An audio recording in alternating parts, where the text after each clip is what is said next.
Toto auto naozaj není pravidlá. Ja viem, človek by si mohol myslieť, že už ho naozaj nič neprekvapí. Ale čo by ste povedali na auto strednej triedy s cenovkou hatchbacku?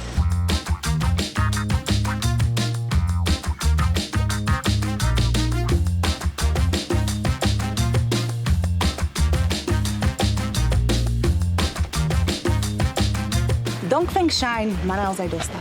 Nielen svojou veľkosťou, výbavou, ale aj kvalitou spracovania. Dosť bolo ale reči. Poďme sa na ňo spolu pozrieť.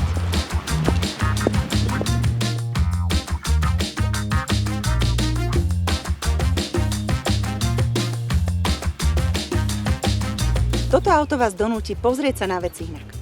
Povedzme si to na rovinu. Na európskom trhu je síce nováčikom, no už teraz dokázal, že čínske autá budú pre naše automobilky tvrdým orieškom.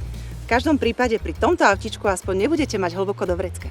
Pri pohľade na interiér budete mať pocit, že sedíte v aute vyššej triedy. Najnovšie technológie, kopec miesta a to aj v prípade, že má slúžiť celej rodine. Myslím, že Shine tu jednoznačne nastavuje nové pravidlá hry a nadchne aj náročného užívateľa. Moderný infotainment, ktorého stredobodom je veľký dotykový displej, kvalitný navigačný systém a prvotriedne audio.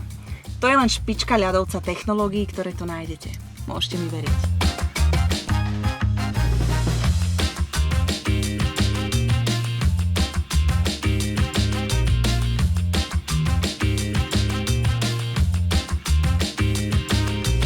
Poďme sa spolu pozrieť, čo sa skrýva pod kapotou.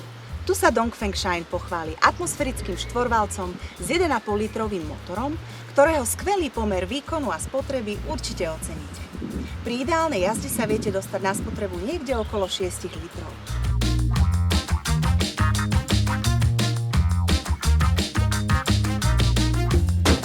A čo dodať na záver?